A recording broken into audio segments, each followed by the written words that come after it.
What is up, beautiful people? It is your girl Rashima here. Thank you guys so much for tuning in to my channel, Naturally Speechy. If you have not hit that subscribe button already, go ahead and make sure you subscribe to my channel. Hit that bell notification icon so that you will get notified every time your girl posts a new video.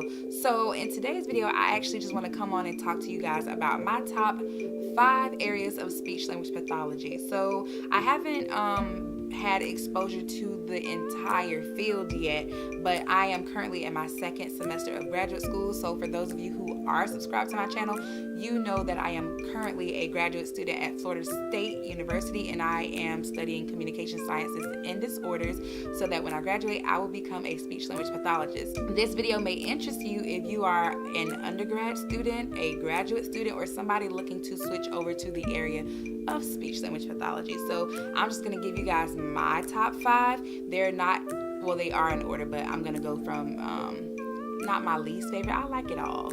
I do enjoy all of it, but I'm going to go from number 5 to my number 1 favorite. So yeah, let's get right into it. My number 5 is the area of hearing. So the reason I chose hearing as my number 5 favorite is because last semester I was on a hearing team, which was, well, it was the audiology team. So I was afforded the opportunity to actually go and participate in the Special Olympics, and I was able to go do some hearing screenings with all of the athletes at the Special Olympics, and that was a very monumental moment in my career, or in my life, my student career. It just showed me that, you know, the population of people that I will be working with are resilient. Like, they just all hold a special place in my heart, and it was just, you know, it was such a fun experience that it made its way to my top. I learned a lot of things in the class that I was in, or on the team that I was in, just about, you know, administering hearing screenings, doing tympanometry testing, and working with OAEs and all of that good stuff. So yeah, so hearing is my number 5. So my number 4 is AAC. So AAC stands for Augmentative and Alternative Communication. So the easiest way I can explain this is anything you use besides your voice to communicate. So some people choose to use devices such as like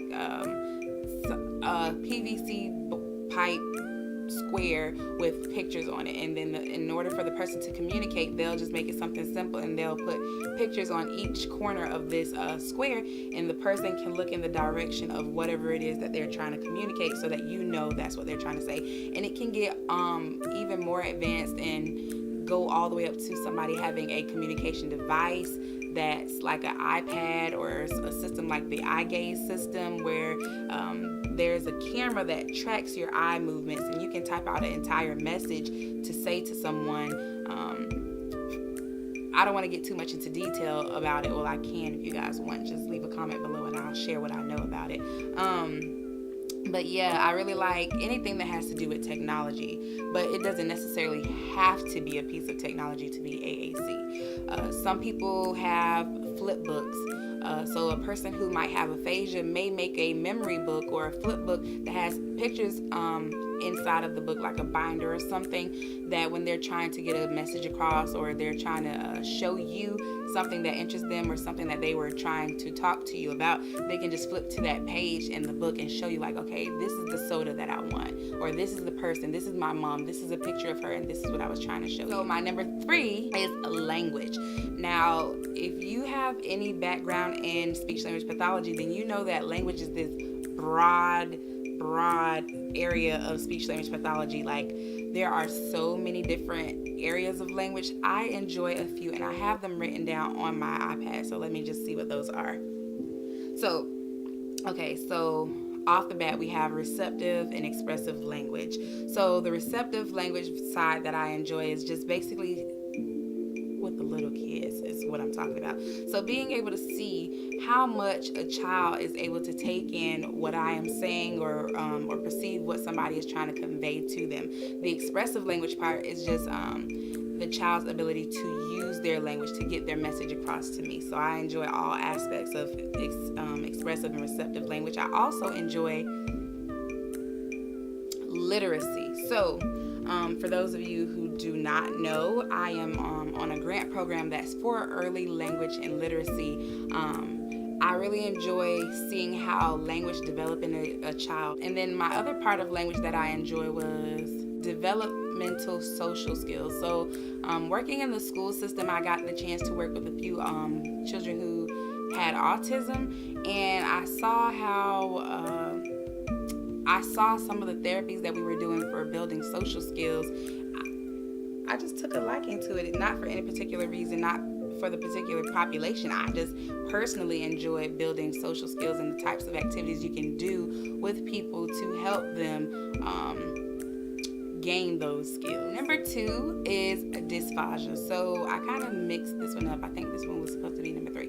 But dysphagia is basically swallowing disorders.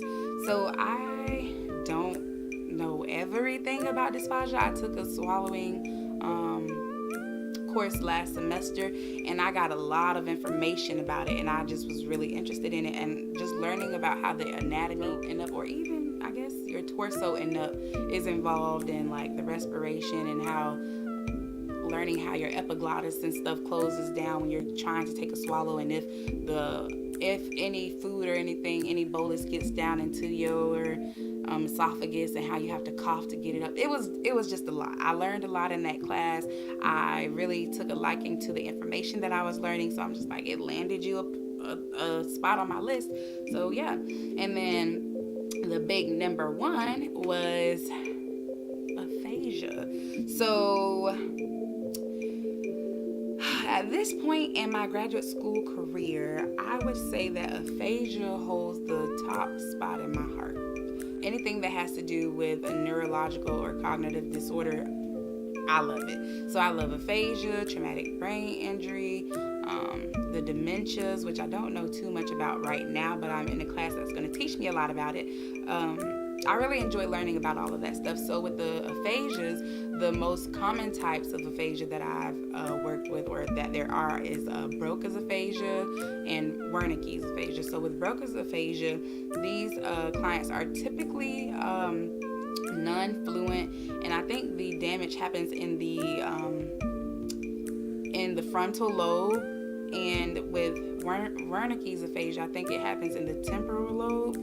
So the people who have Wernicke's aphasia, they are fluent, but they have what we call it's called like an empty speech. I know it's not a like very polite term to use, but that's what they kind of call it. So with traumatic brain injury, they have what they call a closed head injury and then a penetrating head injury. And the difference between those is when you have a closed head injury, it could just be from somebody shaking back and forth, or a brain embolism, like a blood vessel or something popping in somebody's brain. That can cause a closed head injury.